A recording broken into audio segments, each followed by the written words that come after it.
Hello and welcome back to True Crime Guys podcast. I'm your host, Michael, and you know Andy's here. Oh my God, Michael, can you just feel the temperature change in the room now? Ever since I just sat down, turned the air off, the heat is just palpable. They just don't know what we suffer through, do they? They really don't, Andy. They really don't. But guys, before we get into this crazy case today of Lou Pearlman, no relation to Ron Pearlman, Andy. No. Okay. But I must remind you guys that you can catch these episodes early and ad-free with bonus content at patreon.com/truecrimeguys. There is a link right below the description of this episode.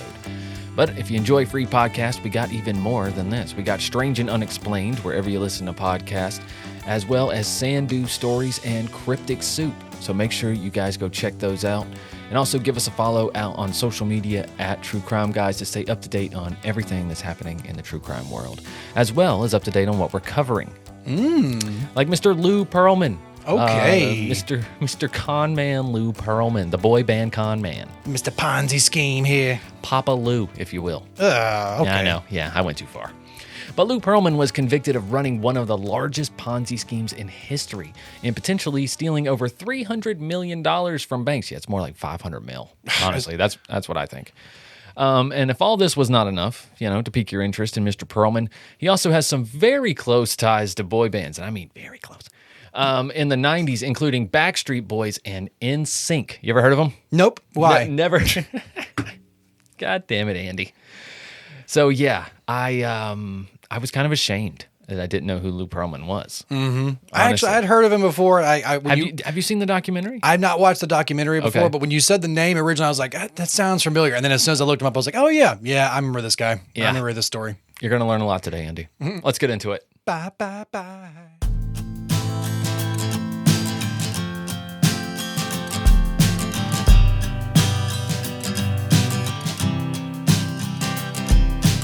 Loneliness has always been a friend of mine, leaving my life in your hand. People say I'm crazy and that I am blind, risking it all on a chance. How you got me blind is still a mystery. I can't get you out of my head. I don't care what's written in your history, as long as you're here with me. I don't care who you are, where you're from, what you did, as long as you love me. Who you are, where you're from, don't care what you did, as long as you love me. Who you are, where you're from, what you did, as long as you love me. All right, so let's get to know Lou. Louis J. Pearlman was born June 19th, 1954. He was born in New York City and grew up in Queens. He was an only child, born to Hi and Renee, and his parents ran a dry cleaning business, so he wasn't wealthy, Andy. Okay. They did all right. I feel like, was Hi short for something? Because that just feels like one of those. I have no freaking idea, right? That's just one of those names like, Hi. Hi. Hi. Who's on first? H-Y, too. Yeah. Weird spelling. Hyena, what the hell is it short for? Right? I can't think of one name that starts H-Y, man. That's a tough one.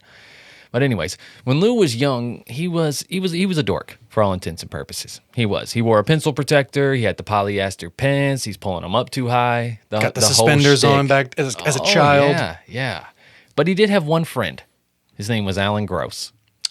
That sounds familiar, Michael. And in the 50s, that's a tough last name to have. Kids, like making fun of kids' last names is still cool. You know what I'm saying? It's still clever. It's still a 50s. Viable thing. It's still a viable insult. You know what? You're stuck with it. It's still there. Right. If it ain't broke, don't fix it. That's right. But Alan Gross was Lou's only friend. They connected because they were both only children. They were kind of outsiders at school, and they both had a weird fascination with blimps.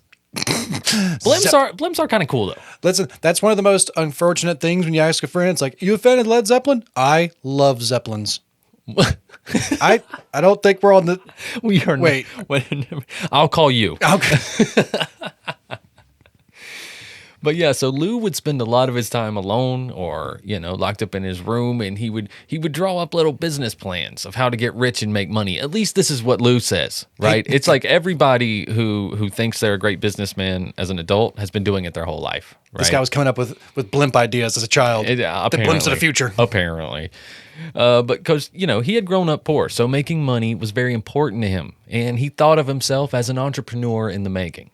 Blimps. That was obvious. Lou would tell stories about his childhood to make it seem like, he'd always been a big business-minded businessman, if you will. Oh, right. Right. So here's one of the stories that he would tell. So Lou's friend Dave had a paper route, but apparently Dave was tired of doing this paper route. So Dave sold it to Lou for $500. I don't know how the hell Lou got $500 in the 50s as a kid. Okay, first bullshit. Yeah, even in the 60s, too. You needed a paper route. Right, a paper route. Okay, so here we go. So Lou thought, why buy one paper route when you can buy multiple? So he bought a few kids' routes and then paid other kids to start delivering the papers for cheaper. He then began customizing their newspaper experience by giving you more of what you want as long as you paid for it. Okay? So like he would write out index cards with preferences and where you'd like your papers brought to, like on the mat or in the doorway or in the mailbox. Then he strikes a deal with Dunkin' Donuts to bring them Sunday breakfast with their mail. So if you didn't believe this before, he made a full-scale business at this point. And with this new setup, he paid the $500 back with interest. And now he starts making huge profits. Because apparently, I guess, allegedly, he borrowed the $500 from somebody. Yeah, I was about to say, did you start all you this. took a loan out to buy a paper route as a child, but then you also bought other paper. How much credit did you have as a fucking child? Who sells a paper route? That's not, what? You don't sell a paper route. Who sells a paper route? That's a very street smart kid who gets a paper route and was like, listen, what am I making? Like $2 a week on this paper route? That's what I'm saying. How long does it take to make your $500? That doesn't add up. I'm sure it was some kid. I thought in my mind, it's some like street smart kid who's like, what am I making? Like $2 an hour, $2 a week doing this? All right, I'm gonna sell it to some idiot for $500. Yeah, that kid was smart. And he's like, oh, I'm gonna tell this kid that you're gonna make so much money. That's probably what really making happened. money hand over fist, kid. I just don't want to do this anymore. That's probably what really happened, right? I'm like, you got school. That initial kid, Dave's the genius. Yeah, Dave was like, yeah, fuck this paper route. Dave's like, I can sell to this Dave's fat like, idiot. I'm making $2 a week, bro. Yeah. I'll take your $500. I'll take your $500. Like this more than I'm making a year working this fucking job. But no. But yeah, no one believed this story either. It's bullshit because I mean, like we said, who sells a paper route? And we know Lou didn't have no friends, anyways. Who the hell is he going to get to work this paper route? Yeah, you're not a paper route person. Yeah, he may be a liar, Andy, but he is a smooth talker. The best ones are. For example, Lou said that he was related to Art Garfunkel from Simon and Garfunkel, who was pretty famous at the time, okay? I mean, yes. And still is. But he told everyone that they were even going to play at his bar mitzvah. However, since he lied so much, no one believed him. But guess who showed up, Andy? Fucking what? Art Garfunkel showed up at his damn bar mitzvah. So this is what he would do, man. This was like a common thread for him. He would sprinkle in just enough truth, right? Mm-hmm. Or maybe tell a full truth every now and then. Okay. In a time where it could be proven. Yeah. Well, see, okay, this right here screams to me, this is a bar mitzvah. It's a preteen boy who is if he's related to Art Garfunkel, who is famous, like big at the time. Right. Yeah, this is some preteen 12-year-old boy telling all his friends, like, Garfunkel's going to play at my bar mitzvah. Like, Art Garfunkel's going to, he's my, like, second uncle, like, twice removed. Like, he's going to play at my bar mitzvah. Like, you guys don't even know. Like, my bar mitzvah's going to be, like, the best bar mitzvah. Like, it's going to be so cool. Like, Simon and Garfunkel are going to play. And it's like just his uncle shows up because he needs to fucking make an appearance for the family. And he's just like, hey, cousin Linda, hey, how you doing? All right, yeah. I'll do sound of silence, and then I'm out of here. Yeah. Congrats on becoming a man, kid. How you? Hey, I gotta fucking go. Get out of here, right? It has to be. They were related, okay? Because I mean, it ain't like they could afford to pay him to be there. No, you see what I mean? They own a laundromat. Like, also, Art Garfunkel doesn't do bar mitzvahs. Not anymore. Not at this time. All right. Anyways, enough about Garfunkel. Okay, Andy. Let's get back to the blimps. The blimps is what's important here. We're Garfunkel at the first part of the story. You are. You're Garfunkeling the shit out of this. But Lou's childhood home, okay, was at Mitchell Gardens Apartments, which happened to be located right across from the Flushing Airport. Now, Lou and Alan Gross, you remember his only friend, they would often go over there and watch planes and blimps take off and land. And when in high school, Lou used his position in the school newspaper to do a story about blimps and was actually allowed to ride in one. Well, I mean, that's how he tells it.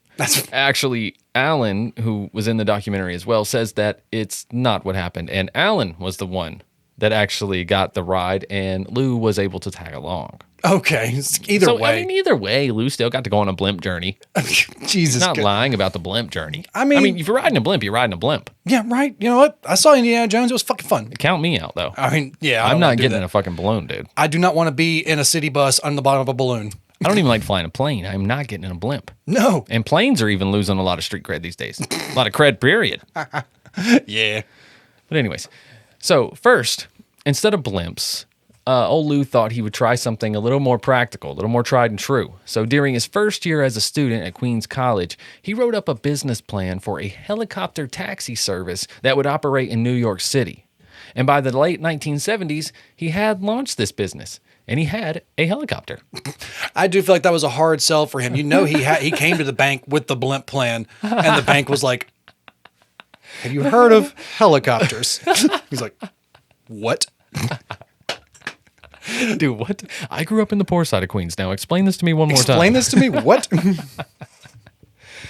But while in college, though, Lou started working for Goodyear, and he realized that using blimps commercially would be a great money-making scheme because everybody remembers the Goodyear blimp. Still see it today. Still see it.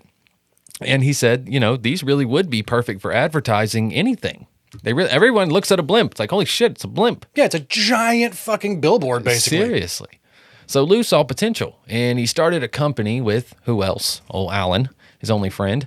And they bought a $10,000, 10-year-old blimp and called it Airships Enterprises. I'm no blimp expert, but I feel like 10-year-old blimp, man. I feel like that one's about time to hang it up, right? Yeah, Leave it on the hanger. Maybe donate it to a museum. Yeah, that thing should stay on the tarmac. Probably. And we're right to assume that because this blimp was trash. Absolute trash. Alan knew right away that this blimp would not go anywhere without falling apart. Yeah. But Lou didn't give a shit. And he's out here selling ads on it already, promising the blimp to be painted in gold for $50,000 for Jordache jeans. Okay. That's right. Yeah, they're going to have the Jordache logo on it and painted in gold. At least that's what they wanted. And the blimp was supposed to show up at a promotional event, supposed to make a big appearance. Yeah. Right.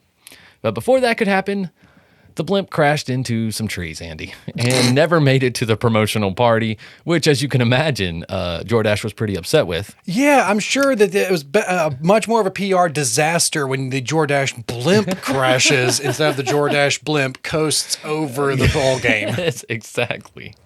Jordache seems responsible now. Yeah, this sounds like the Jordache idea. Exactly. And Alan was also upset because he just figured out that the blimp was never supposed to succeed in the first place. This was all part of the con. You see, Lou had bought the blimp very cheap, but he insured it for $3 million just a week before this event. Okay. Yeah. I'm glad the bank didn't have a receipt for what you paid for it. Exactly. So he had the idea to commit insurance fraud. And so this led Alan to asking questions, right? So Alan started to wonder about Lou's big schemes. He's like, are any of these legit? And Lou started threatening Alan, basically planning to sue him. He's going to make him give up his shares. And Alan was like, fuck it, you can have the shares. I'm out of here. So he dipped. But now, with Alan out of the picture, Lou could do whatever the hell he wanted. Like, he had no business partners. He had the insurance money. He's got that sweet blimp and money. And now he has nobody to hold him in check. Yeah, no conscience on his side. Exactly. Which Lou ended up getting most of the insurance money, believe it or not, which funded his next business idea. He moved to Orlando in 1991, and he bought an airship hangar, which he named Airship International. He also bought another blimp. Of course, gotta have the blimp. Gotta have the blimp. And he bought a house there, and he started making a new life in Florida. So He knew that Florida, the land of the blimps. That's Blimps do right. well down there. blimps do well down there. A lot of beaches. A lot of beaches. A lot of open, flat area. But Lou would lease his blimp out to companies such as MetLife. Everybody knows the MetLife blimp with Snoopy. Classic. Also, McDonald's and SeaWorld. Airship International suffered a little, though, when 3 of the aircrafts crashed. No worries, though. Lou just pivoted into a company that he created called Transcontinental Airlines, where he would rent out airplanes and jets. Fuck blimps, dude. We're done with blimps. Fine. Another banker was like, have you heard of jets? You heard of God almighty, dude. What? He just keeps getting shocked. Just get his mind blown every time with this new technological advance. He's a kid. Were you homeschooled? I realize you were only child, but Jesus Christ. This kid doesn't know shit. But no. So now, right, he's like, yes, jets are my thing. So he immediately jumps into the world of outfitting luxury jets, and he's leasing them to rock stars and bands such as New Kids on the Block. Which had just popped up, and they were fucking big. They were. Lou naturally started wondering, how are these kids renting these private planes, right? And he started looking into just how lucrative a boy band can be. Yeah, because New Kids on the Block really was, because you had like the Jackson 5 as like a big kid type band where it was like you could have this like group of people as all singers and that kind of deal, but then New Kids on the Block was like the first big like American boy band. Right. You're just like, oh shit, this is like the Beatles without talent. Yeah. Oh. Well, anyways, that caught Lou's attention. Probably not so much because of the music or the style, but mainly for the boys, I think. Yeah. I mean, I'm going to go ahead and jump ahead a little bit there. But anyways, this was a perfect fit for Lou, as he quickly realized. But he realized that there were rules to the boy band world. Okay, you can't just go grab some boys and put them together and sing. Okay. You can't do that. Gotta have the right chemistry. It's like the ingredients to a Powerpuff Girl. Exactly. They kind of had it figured out at this point. We didn't know it yet, but they did. So he realized he needed to follow these rules to succeed. So basically, boy bands need to be 3 or 5 male members. Rarely a group of 4, Andy, okay? Rarely does a 4 work. I don't know why. Just don't work. Because you can't have it. Can't be even. Can't have like 2 and 2. Yeah. You split. You Exactly. have 2 different groups. Exactly. It's no good. They must play no instruments. Okay? Club tracks only, with choreography, and each band member has to have their own individual personality that a fan can latch onto. Yeah. And of course, they must be charismatic. I mean, Come on. Yeah, it's a very plain formula. Yeah, when you think about it. I mean, it is. But if you put all these traits together, it's guaranteed to make a 13-year-old girl lose their mind to become a lifelong fan, apparently. Absolutely. To the point of that, the fact that was like their description of it, I think the best example of that was the Spice Girls, and they just did it fucking on the nose. They're like, we got sporty, we got baby, we got posh. That is a great example. They're just like, we're like personalities, there's their fucking name. We're just putting them on the name. It's like the 7 dwarfs. It's just an industry cash grab, right? Yeah, we did the 7 dwarves here, but to an extent, everybody's just personality is their name. And you get it? There, pick your favorite. Yeah. You don't got to worry about what their name is. I don't know why 4 is not allowed, though, because check this out. Ninja Turtles. Yeah, well, it works good as a team, not good as a boy band, though. But a boy band's not a team? When there's an even number, you can have splits. You can have this, like, you can't do like, well, there's a majority vote, like a majority says this, like, yeah, it's like I guess you have a 2v2. It's like you can be stuck in the middle. So it's like you got to have that odd number, so there can always be a majority vote to an extent of anything. Right on. Well, like we said, Lou was in Orlando. This was 1991, and Orlando was basically affordable Hollywood. Everybody knows that. Just with more gators. That's right. Because you could still have a chance of being discovered, but with a much lower cost of living than in California. And that's a big reason why Lou used Orlando for his talent hunting grounds. Yeah. So when you were hunting and looking for talent, they would send you these things called blue sheets in the mail. And it essentially was a classified ad from the newspaper with upcoming auditions for you to go to. Backstreet Boys were formed this way because Lou saw AJ at one of these events and signed him that day. Same with Howie. Next was Nick, who auditioned in 1992 and got into the band. Then Lou's limo driver knew someone who knew Kevin, and there you go. I mean, it just keeps rolling. Kevin has a cousin. His name's Brian. Bada boom, bada bing. We got a band. These guys get together. They sing. They're like, hey, we're good. We are the We're Backstreet good. Boys We're now. harmonizing the shit out of this. And NSYNC was similar. Justin brought in JC. Chris and Joey knew each other because they worked at Universal together. Then Justin's parents asked Lance, and Lance knew Justin from the Mickey Mouse Club. So he's like, yeah, I trust this dude. I mean, we've already made money together. So when they brought all the boys together, they were flown out to Lou, and they did a performance, basically an audition. And he knew they were going to be a hit band as well. God, yeah. But neither band knew about each other at this time. Really? Okay. Not for some time. And Lou knew what he was doing, picking these younger boys. He had also picked males with a lack of father figures in their life. So he could kind of, fill that role for him, Andy, if you will. Surrogate kind of role. For instance, Kevin of the Backstreet Boys had lost his dad to cancer, and he really looked up to Lou.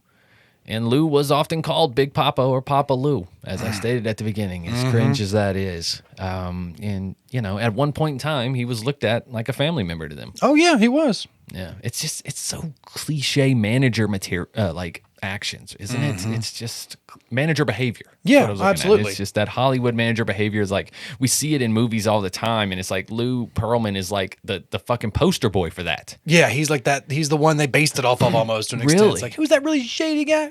Exactly. Lou had the boys quit their jobs. He pulled them from school and gave them private tutors, and they never had to worry about a place to live. He always bought a place wherever they were stationed, or rented a place for all of them to stay together. But this was more of a power move for Lou, and it allowed him to kind of keep tabs on the boys at all times, knowing where they were. He also had cameras in the houses. Yeah, I believe that. Yes. Lou also worked with the boys with choreography in a pretty intense fashion at times. He would have them practice in an airplane hangar with no air, and the boys said it was hot. Of course, it is Orlando. Oh, God. Don't forget. They called it boot camp. They said that they would rehearse for 6 to 8 hours a day in this hangar. And Lou, but to reward them, right? It's like he would push them just far enough, and then he would do something to win their love back. Yeah, right. very Like much buy so. them something lavish, or throw a party. He had these things called boy band parties in his mansion. This is where Lou would have the boys bring their friends, whoever they wanted, for lavish parties. And there's pictures of these online. Oh, I'm and sure, it's weird. We've heard Weird. It's a lot of these Lou stories have come out Pearlman recently. standing around a bunch of teenagers, basically. Wow. I mean, we all saw the Nickelodeon documentaries too. These Yeah. things have happened. They have happened. They are happening. Also, Lou's home was essentially set up to lure younger age people in. Ashley from O-Town called the house Disneyland. He said it was all white and baby blue. The home had giant pools. I'm sorry, what were you going to say? Andy? Sounds like Neverland Ranch to an extent. Like Yeah, exactly. Everything is kid friendly, Yeah. except for the host. But the home had giant pools, a private movie theater. They had wave runners and a speedboat and mini fridges. Like a Coca-Cola style mini fridge, but they would be filled with Yoo-Hoo, apple juice, and like Sunny D, the purple stuff. The purple, Sunny whatever D. else kids are drinking these days.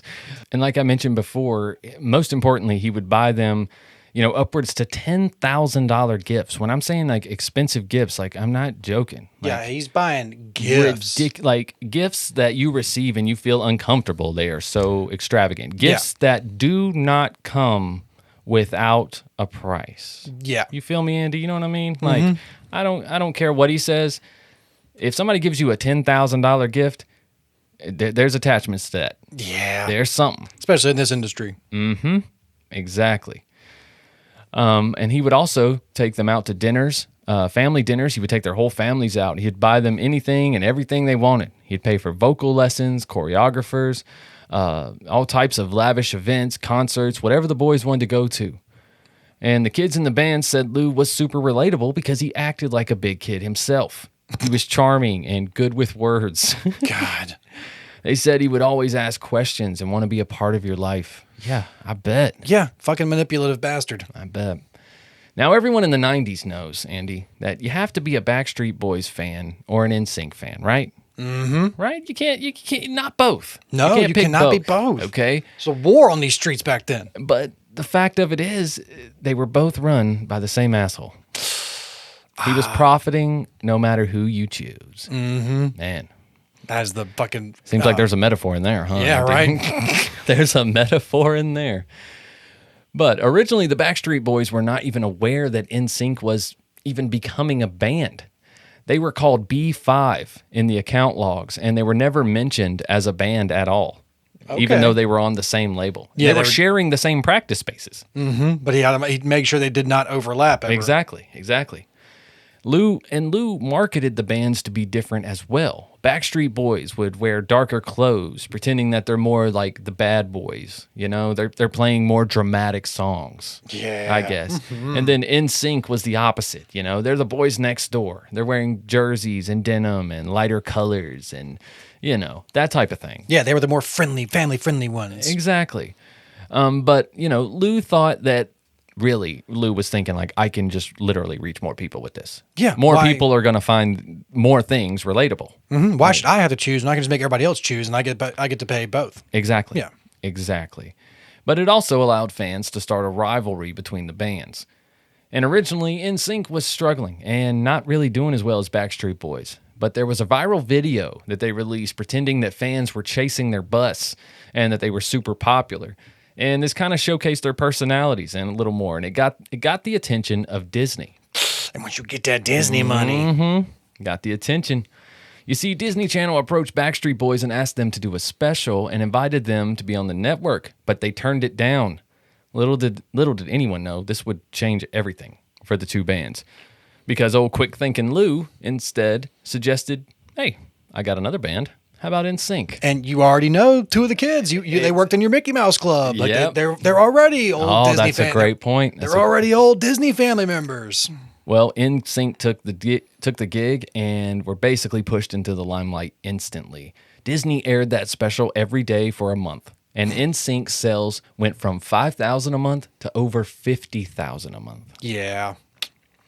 Meanwhile, Lou was trying to purposely make the boys hate each other by lying to them, hiding things from them, and making them believe that they were rivals and they were taking fame away from each other. The record sales were going through the roof, but NSYNC had no time off, with constant promotions, photo shoots, and practices. Each of them was given $35 a day allowance, but Lou said he was paying out of pocket for their food, their housing, their vehicles, plane trips, restaurants, and anything in between. So basically the $35 was just fun money. Yeah, he's like, they don't even need that, you know. You guys get a $35 per diem, so, you know, go nuts, guys, Dude, and have it's insane fun. how little money they were making, dude. Oh, God, yeah, I've heard Absolutely insane. I've heard some of the stories at this point and after just listening to interviews by now, but yeah, he was fucking stealing everything. Yeah. So check this out. So Lou took NSYNC to Low Ray's restaurant for a congratulations dinner after a New York concert. And Lou gave all the boys their first checks. They had sold over 10 million records. Okay? Now, at this dinner was the boys in the band and all of their family members. And Lou, of course. And Lou paid for the dinner. It's the least he could do, honestly.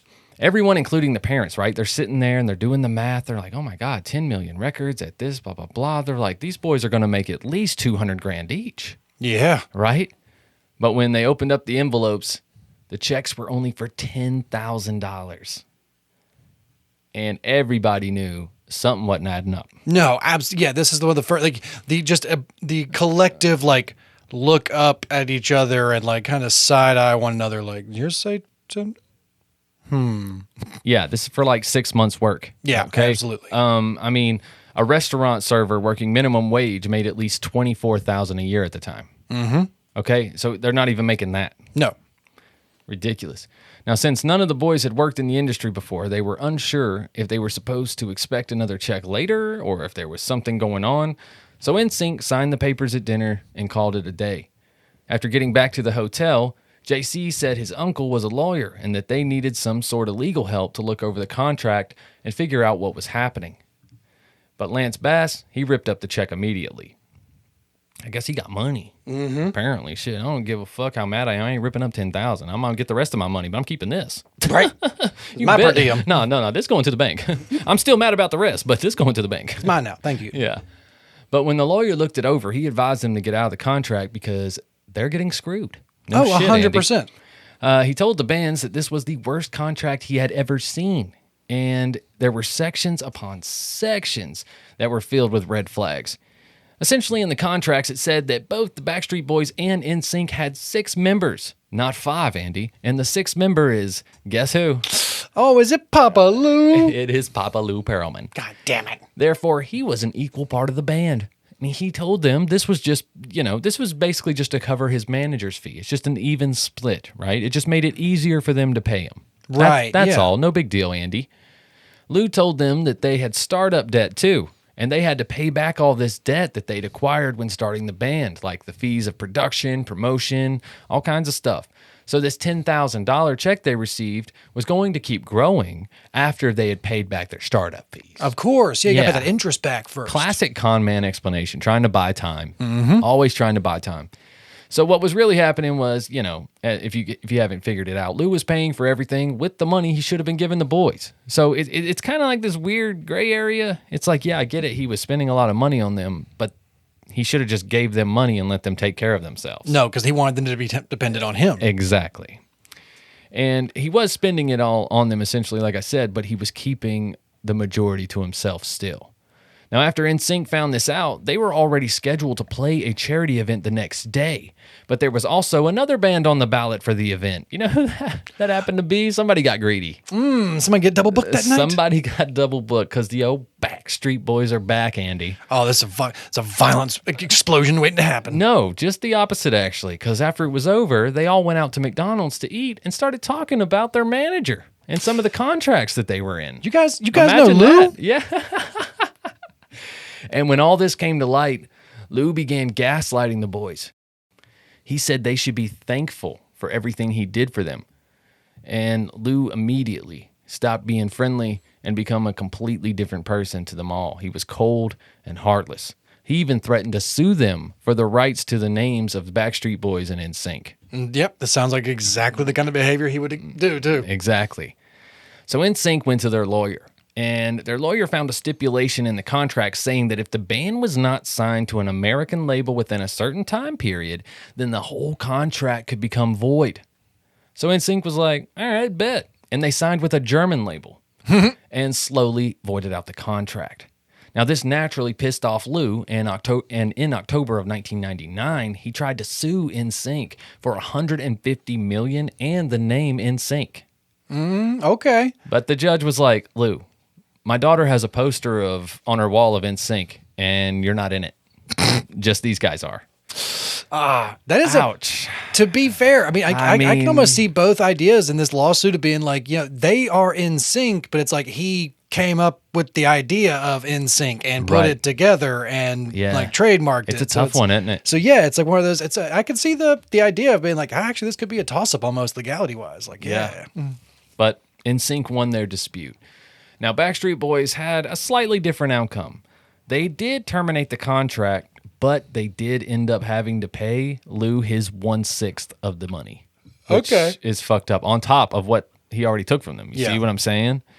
So, yeah, Lou had that in the contract. So his attorney at the time, I don't know if his attorney at the time was named Cheney Mason. Okay, he also represented Casey Anthony, if it tells you what kind of guy this motherfucker is.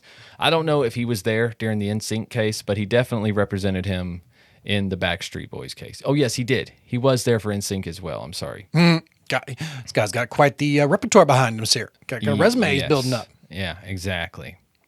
But regardless, both bands were free from Papa Lou. Yay! So, with their new freedom, NSYNC was inspired to come out with a new album, and some of you may remember it. It's called No Strings Attached. Yeah. The boys were in London promoting new music, and Chris Kirkpatrick made the joke. He said, I don't care what it's called. I'm just glad I got no strings on me anymore. And he was talking about Lou, which gave Lance the idea, and he says, No Strings Attached. And the idea was born.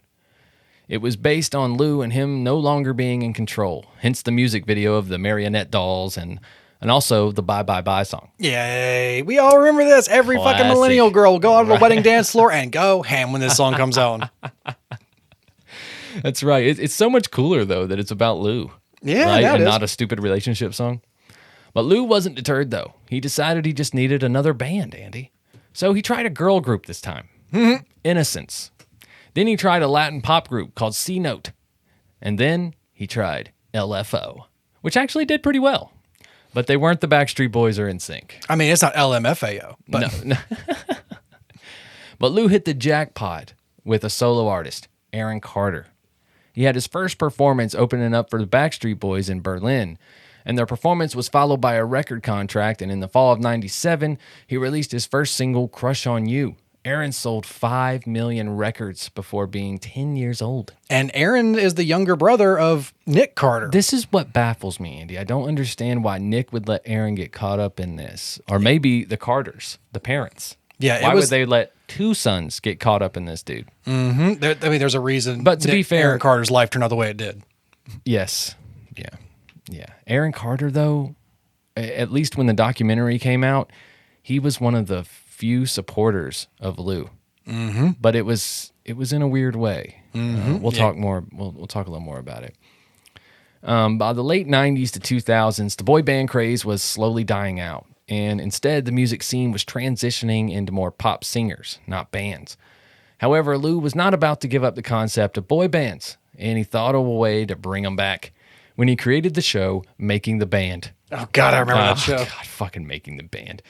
Yeah, it was an ABC MTV reality show that ensured the boy band image would stay alive for just a little while longer, Andy. Just a little while. The show originally aired on March 24th, 2000, and ran until October 10th, 2009. There were 12 seasons, 140 episodes. Also, a little side note here, MTV announced in 2019 that the series was going to be revived and would premiere in 2020, but was postponed due to COVID and then just never picked up, unfortunately. I mean, you guys all remember those They 12... thought the K-pop thing was coming back. They thought Right. the K-pop was going to bring it back. That's what it was. Yeah, and like One Direction took off. Yeah. And, but it's like you guys remember those 12 big boy bands from the early Right. all throughout the 2000s? Remember all 12 of them? No. Exactly. But this show was a nationwide talent show where you would audition to be on the show. They would then pick 25 young guys to be on the show, and the men were competing to be in a 5-member band that would be run by, of course, Lou Pearlman. And they would get to sign to his record label, Transcontinental Records. This man just likes to travel. His whole thing is like blimps and travel, it's transcontinental. yeah, exactly. And of course, this didn't age well, but eventually P. Diddy became the face of the show and took over in the later seasons. I wonder why he joined the show. You and I wonder- Lou I wonder just why- feel some fellow kinship You there. guys got a lot in common. some vibes. Yeah. But the people in the show making the band knew that Lou had was previously sued by all of his bands, but were hoping that maybe he changed, and things would be better. So when Lou was getting power over the new bands, slowly they noticed nothing had changed. Why would they? Yeah, it worked for him the first time. Really? But the first band to win was O-Town. And Ashley Parker Angel from O-Town said that after selling 10 million records, he still made less money than someone who works at Starbucks. Mm-hmm. O-Town was originally managed by Lou Pearlman, but later was managed by Mike Cronin, the brother of Rich Cronin, who is the founder of LFO. Now, around this time, Mike made comments about how it's rumored that Lou might have a thing for young boys. You think like this might be a thing for him? Ah. The O-Town boys remembered Lou would walk into practice and ask them to take their shirts off so he could see their abs or check how they were looking.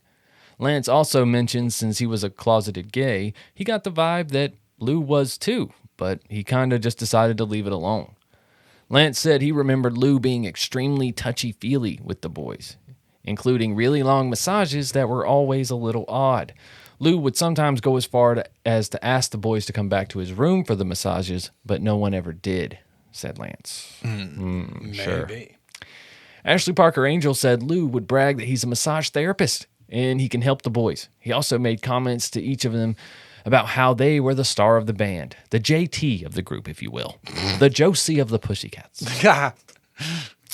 But in the documentary, Aaron Carter yells at the camera, saying that Lou would never do that. He would never be a pedophile or anything like that. He taught Aaron how to do diamond push-ups to help his body out. He was just being nice and looking out for him, Andy. Yeah, have you seen Lou's body? Because he doesn't do a lot of diamond push-ups himself. Yeah, seriously. Could he show you like against a wall? Yeah, he just show Like you a what- YouTube video of how to do it. But Rich from LFO went on the Howard Stern show and talked about how Lou told LFO if they wanted to become famous, they would need to take one for the team. And they would need to do a favor for him. And then he also went on to make sexual comments about how that is the only way that they would succeed, and how if they needed to practice sexual things, they could use Lou as a practice dummy. God, it's fucking gross now. Just the fucking wording is just weird. But Nikki DeLuche from the girl band Innocence claimed that he had girls tan at his house in tanning beds as well. Later, they found out that there was a camera in the tanning room where the girls would get undressed. However, instead of Lou using this footage for himself, he would take it to the boy bands and show them the footage to impress and try to bond with them. Oh my God, that is just fucking gross. Yeah.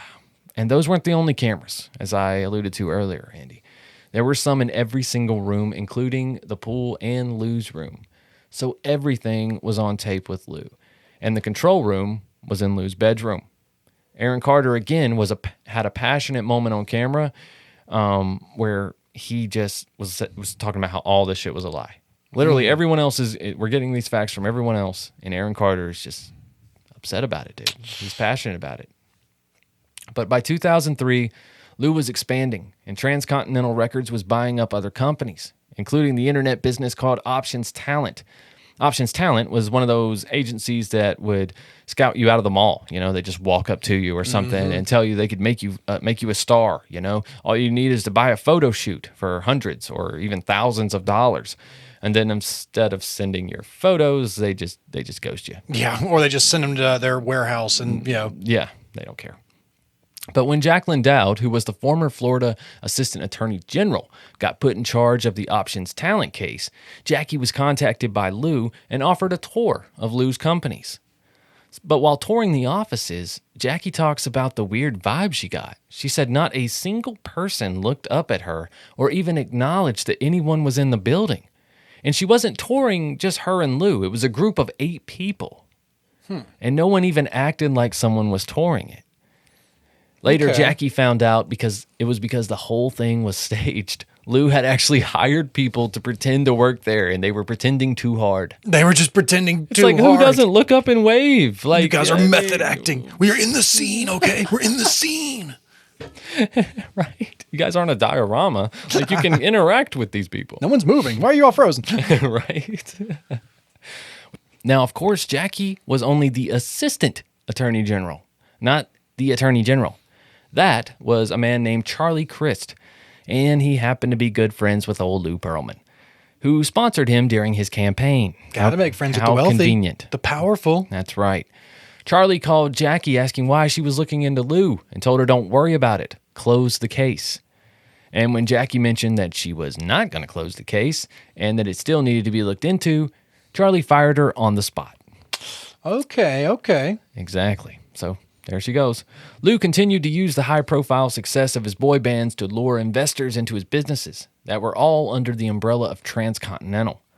Lou claimed his transcontinental empire included an airline, a film and music studio, talent and travel agencies, as well as restaurants and real estate. Okay, real entrepreneur here. That's right. Just everything. If it makes money, he's got his hands in it, Andy. He started having Transcon investors putting their life savings into his companies with the promise of making them rich just like him, with a new and upcoming investment opportunity, which he called Employee Investment Savings Account. That sounds like a pyramid scheme if I've ever heard one. It's even worse. How Lou proposed it is he told them to invest, and then he will share stocks with them, basically because their money will gain interest as the company grows, and it makes them money, of course, right? Yeah, Obviously. Typically how you invest in stocks. Yeah, okay. And Lou offered substantial returns year after year, and he claimed the plan was FDIC insured, of course. Obviously. But it was literally a Ponzi scheme, promising high rates of return with little risk to investors, just taking money from new investors to pay back older ones, and round he goes. But as time went on, obviously the scheme unravels because you run out of people. Yeah, or you got to start paying them back. Exactly. Or the older investors catch up to the newer investors, and you just run out of money. So at the same time this scam is being run, Cheney Mason is also trying to find Mr. Pearlman. You remember his old lawyer. Mm-hmm. Because Pearlman owes him money as well. Lou was apparently dodging him. So Cheney was like, all right. He calls the FBI and the IRS. He's like, I'm going to find out where all your money's going. Yeah, where's my money? The FBI instantly noticed lots of loans taken out all over the United States from Lou, but with no reported income. The FBI knew that this was a lot of fraud committed by someone who apparently knew what they were doing. The FBI found tons of documents that trace back to the investment opportunity that he was doing with Transcon investors. And when Lou found out there was suspicion, he fled. Oh, he dipped out. He dipped out. Roger Hamburg, a federal prosecutor in Central Florida, says when he learned of Lou Pearlman's investment in bank fraud scheme in 2006, he said, 8 days after I opened up the investigation, Lou Pearlman fled the country. At that point, he had my total and complete attention. Yeah, 8 days after I opened an investigation, Right. he flees the country. Yeah, I think Yeah. you got some things to hide. Exactly. So the FBI started with the paper trails that Lou left behind in his home and office. Hamburg said when authorities arrived at Pearlman's mansion in Windermere, Florida, it looked like someone had left in a hurry. There was paperwork showing bank fraud up to $100 million.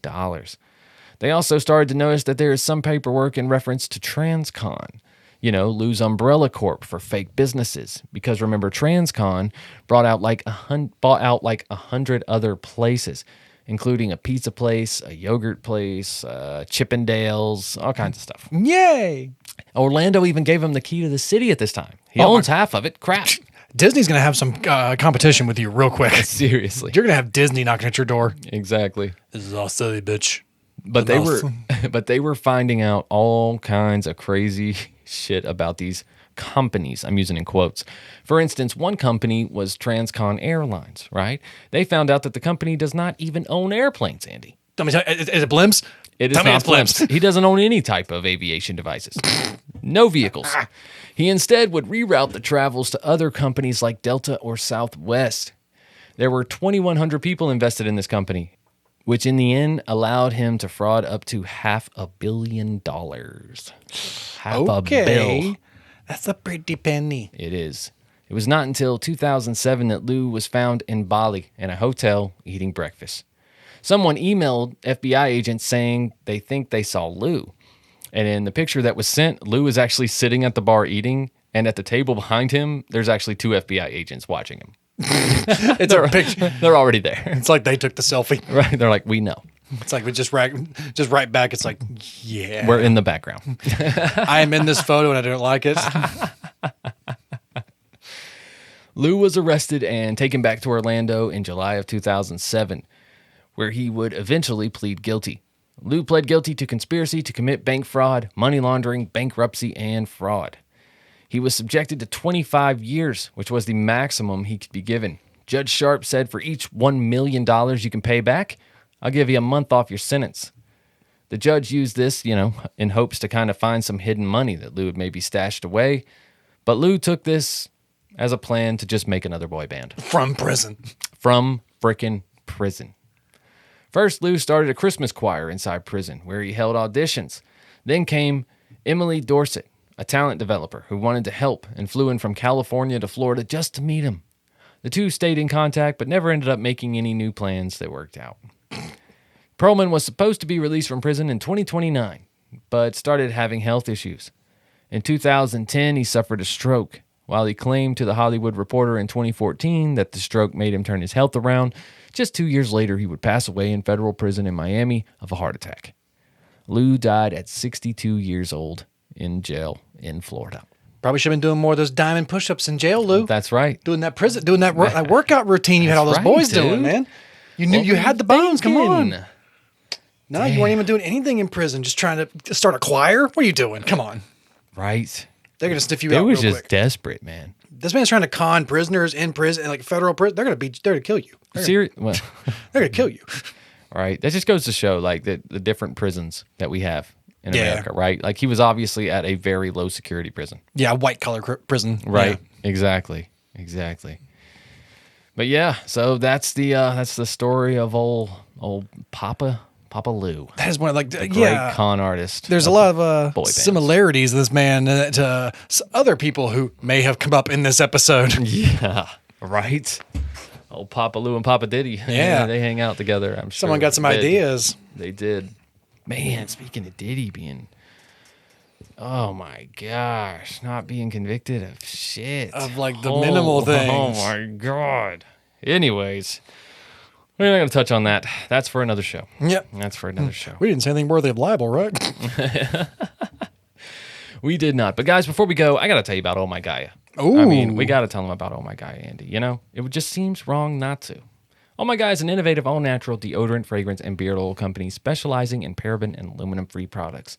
And there's tons of scents to choose from, guys, like vanilla, cherry almond, sandalwood, lavender, lemongrass, Egyptian musk, coconut, dreamsicle, leather, lumberjack.